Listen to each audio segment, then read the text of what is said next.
Hello everyone, welcome back to my YouTube channel. Hai guys, kali ini aku mau bahas tentang skill apa aja sih yang dibutuhin sama anak-anak HI. Dan kita itu harus punya skill itukah untuk bisa jadi anak HI?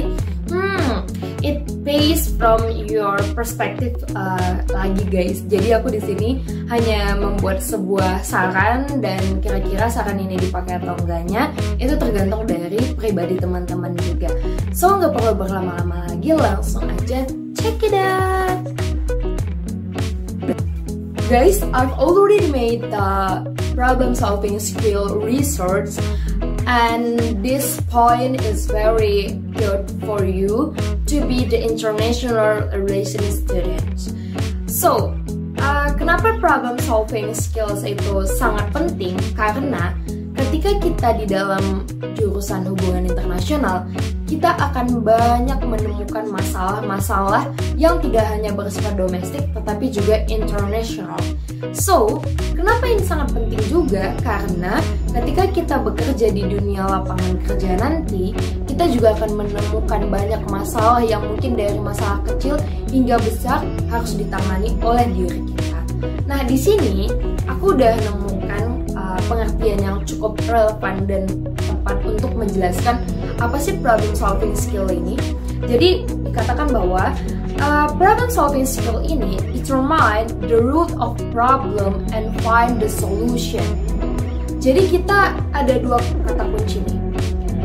Kita harus menemukan akar dari permasalahan itu, dan yang kedua adalah kita membuat solusi dari permasalahan yang tersebut.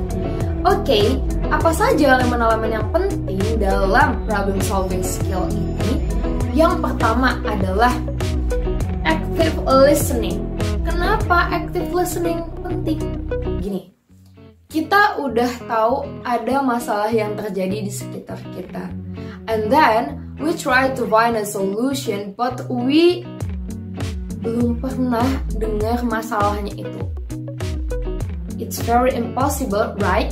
Jadi, ketika kita udah mendengar permasalahannya terlebih dahulu, maka otak kita itu akan memproses apa saja yang kita dengarkan, dan kira-kira dari diri kita, kayaknya masalahnya ini deh, kayaknya ini deh. Jadi kita tuh bertanya-tanya gitu.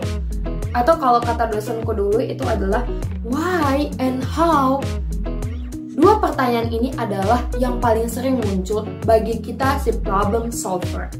Nah, ketika kita sudah mendengarkan, maka yang kedua adalah kita analysis.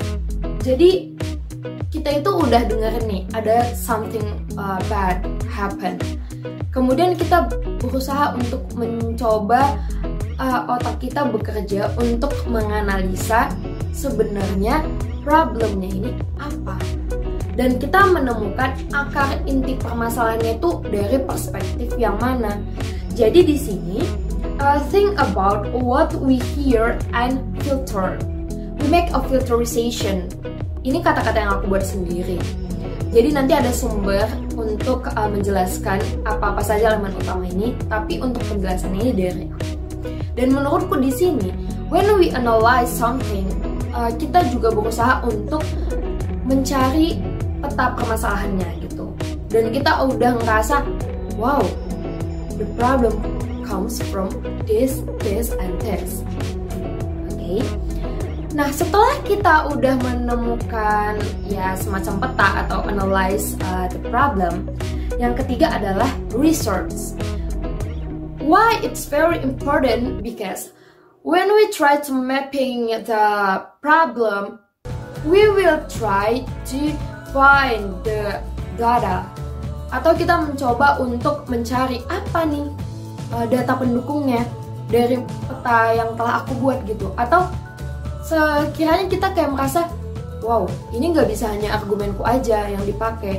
Jadi kita harus cari data pendukung ataupun apa-apa saja yang menyebabkan permasalahan ini terjadi berdasarkan data yang hanya bukan kita dengarkan saja, ataupun yang kita aktif mendengarkan. Ya mungkin banyak masalah yang timbul, tetapi itu memang sudah dibudayakan seperti itu, bukan karena berdasarkan dari data juga gitu. Kadang kan ada nih permasalahan yang ada di sekitar kita udah lama dan mungkin sebenarnya udah kelar gitu, tapi tetap aja ada di masyarakat karena tetap dibudayakan permasalahan tersebut. Nah, jadi kita mencari datanya nih, dan kita melihat keruntutan ataupun kronologis dari permasalahan yang terjadi. Nah, setelah kita melakukan research, kita langsung ke creativity. Kreativitas itu sangat dibutuhkan ketika kita berusaha untuk menciptakan sebuah solusi. Why? Karena meskipun mungkin kita memang banyak menemukan data atau banyak mendengarkan atau banyak menganalisis, namun kita tidak kreatif untuk mencoba memappingkan kembali apa yang sudah kita temukan, dan kita juga di sini butuh untuk memanage data from listening to research. Jadi memang di sini penting banget untuk mengelola apa yang telah kita ketahui dan apa data yang telah kita temukan, bagaimana kita mengelola hal tersebut. Dibutuhkanlah kreativitas dari kita sendiri. Nah, selanjutnya adalah communication. Why it's very important? Because when we know the problem but we can try to communicate to others like, yeah, I know the problem, tapi kita memaksakan dari apa yang kita tahu gitu, bukan berdasarkan dari kronologis yang pertama yang udah aku jelasin. Yang pertama itu elemen pertama sampai elemen yang ke 1, 2, 3, keempat sampai elemen yang keempat gitu. We know gitu ada masalah, kenapa kita nggak coba untuk speak up to problem, speak up to conflict, and speak up to war? Dan ketika kita berusaha untuk mengkomunikasikannya, artinya kita mencoba untuk how do we communicate this problem better? Karena ada orang ketika mencoba menjelaskan masalah malah menimbulkan kepanikan, dan itu malah menimbulkan masalah yang baru, karena belum tentu semua orang merespon sama seperti yang kita respon. Jadi mungkin aku ngerespon, oh kayaknya aku tahu nih jalan pikiran dia gitu. Tapi ada orang yang merasa bahwa kenapa permasalahan begitu besar, kenapa begini gitu. Jadi orang bertanya-tanya karena kita nggak mengkomunikasikannya dengan baik dan benar. Dan di sini memang dibutuhkan skill untuk bagaimana cara untuk menceritakan permasalahan tersebut dan bagaimana kita conduct the solution. Oke, yang selanjutnya adalah dependability. Dependability ini kayak semacam kamu dapat mempertanggungjawabkan apa yang kamu katakan. Kamu tangguh gitu, dan kamu juga di sini merasa bahwa apa yang aku udah katakan ya aku pertanggungjawabkan. Atau di sini aku buat istilahnya itu adalah can be trusted or we commit with what we said. Jadi it's very important to argue what we wanna argue, but we must promise to our argument. Or ya, ketika kita melihat kesalahan dalam argumen kita, berarti kita mencari data kembali, menganalisis lagi, atau memapping kembali kayak gitu. Nah, kemudian hal yang paling penting adalah decision making. Kenapa ini penting? Karena ketika kita sudah mengetahui permasalahan, kita udah mencoba mapping, analyze, research, communicate, kita juga berusaha untuk menciptakan sebuah keputusan. Karena dari permasalahan tersebut tidak mungkin tidak ada solusi yang bisa diputuskan. Jadi ketika ada sebuah permasalahan, maka keputusan itu sangat penting, karena keputusan itulah yang akan menjadi penentu apa gerak kita selanjutnya, or what we should do next. Aku buat kata-katanya kayak gini, we make a solution from what we have already know. Jadi percuma kalau misalnya kita udah tahu masalahnya dan kita udah analyze all, and kita udah juga buat research and etc. Tapi kalau kita nggak berhasil buat solusi, berarti kita harus mencari data kembali, menganalisis kembali, atau mendengarkan kembali, atau balik ke step yang sebelumnya gitu. Jadi mengambil keputusan itu sangat penting agar kita bisa merasa bahwa wow, goalsnya ini adalah keputusan ataupun solusi. So we must find the solution. And the last part, team building. team building ini gini, kalau kita udah nemuin solusi, kita berusaha untuk ngasih tahu nih ke orang-orang, solusiku ini gitu. Dan apa cara yang kita lakukan untuk mengatakan solusi kita adalah membentuk sebuah circle ataupun grup yang mungkin punya persepsi yang sama dengan kita, dan kita juga udah tahu ini ada masalah seperti ini, then we try to engage others. This is the solution from me, and from you gitu, kayak dari kamu apa solusinya. Nah, kita tuh kayak penggerak gitu sih sebenarnya. Jadi aku udah punya solusi ini nih, kira-kira dari kamu apa ya gitu. Dan kita juga berusaha untuk mencari perbedaan perspektif yang mungkin bisa disatukan untuk menjadi sebuah solusi gitu. Kira-kira udah paham belum ya dari penjelasan yang aku udah sebutin? Oke, kalau belum paham kita masuk ke contoh. Nah, di MUN aku sering nemukan banyak sekali permasalahan yang terjadi di international conflict. Jadi ketika kita udah tahu ada masalah yang terjadi, kita kan pertama otomatis mendengarkan terlebih dahulu. Misalnya nih, konflik yang terjadi antara Yunani dan Rusia yang di Mediterania Timur, Laut Mediterania Timur. Nah, kita udah mendengar nih ada masalah yang terjadi di antara mereka karena gas, hidrokarbon, atau karena permasalahan ekonomi gitu kan. Nah, ketika aku udah mendengarkan itu, aku mencoba untuk analyze. Kayak aku coba cari keyword dari apa yang udah aku dengarkan, dan aku coba mapping apa yang udah aku dengerin.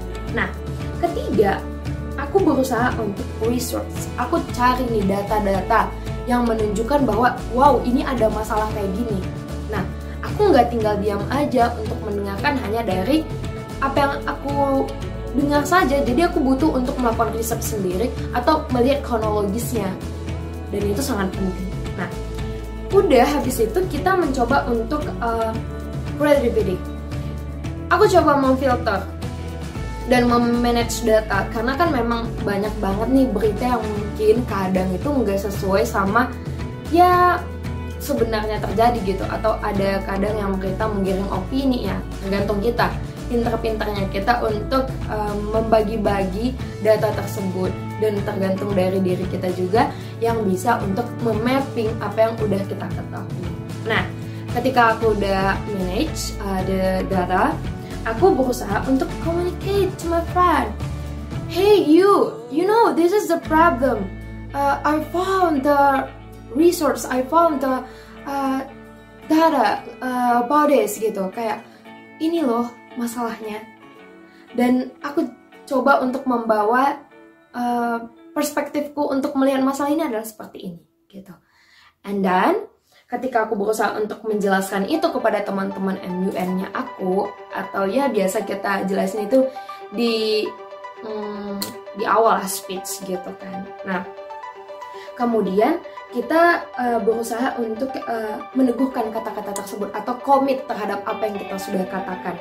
Jadi apa yang udah aku bilang, aku bawa itu terus, namun memang mungkin ada kesalahan akan dikoreksi di akhir ketika memang kita sudah menemukan bahwa ya benar, ternyata datanya juga ada seperti ini gitu.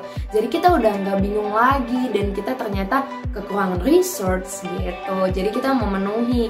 Nah, mungkin konflik antara Yunani dan Rusia tersebut memang berakar dari yang dulunya karena masalah gas hidrokarbon. Tapi mungkin sekarang apakah Yunani ingin menjadi negara yang kuat, ingin menunjukkan pamornya, atau sebaliknya Rusia yang ingin menunjukkan aku juga super power gitu, dan dia turun di Laut Mediterania Timur untuk menunjukkan this is me gitu. Nah, kan bisa aja nih beda-beda perspektifnya orang dalam menanggapi sebuah permasalahan ataupun konflik. And then what's next? Yaitu adalah decision making. Nah, aku tawarin nih solusinya aku. Ternyata solusi dari aku itu adalah kita membuat kerjasama ekonomi antara Rusia dengan Yunani, dan sama-sama menguntungkan dengan perspektif liberalism institusional. Jadi kita berusaha untuk ngasih solusi, dan kemudian teman-teman kita juga berusaha ngasih solusi, dan biasanya dibuat itu di working paper gitu kalau di MUN. Kemudian yang terakhir, team building. Nah, team building ini kita engage. Masalahnya adalah ini, solusinya adalah ini, solusinya adalah ini. Nah, jadi terbentuk sebuah kesepakatan yang kita sudah sepakati bersama. Wow, kita punya goal yang keren dari permasalahan ini, dan kita bisa menciptakan sebuah solusi. Nah, itu contoh sederhananya. Kalau teman-teman ngerasa, ya kak, itu belum ada di aku nih skillnya, gak apa-apa, kita belajar aja nih dari cara baca berita. Kita lihat berita-berita yang hadir di sekitar kita. Apakah itu hoax atau itu benar-benar fakta? Atau kita kalau misalnya suka baca, kita lihat dari berbagai publikasi atau jurnal atau buku, dan mungkin banyak data yang tersebar di sekitar kita tentang masalah yang terjadi ataupun mungkin hal kecil dari lingkungan kita sendiri. Kita melihat ada konflik antara teman kita sendiri. Bagaimana kita cara menyelesaikan masalahnya? Apakah kita memperkeruh keadaan atau kita hanya membawa subjektivitasnya kita untuk menyelesaikan masalah, atau kita itu memang menemukan masalah dan kita mencari solusi, kemudian kita try to communicate to other. This is a solution. Yang kamu lakukan itu adalah salah. Solusinya adalah ini. Kita berusaha untuk melerai dan kita berusaha untuk menciptakan kedamaian di antara kedua. That's from me, and thank you. Don't forget to like, comment, and subscribe. If you have a question, just comment or tag. Okay, thank you guys. Bye bye.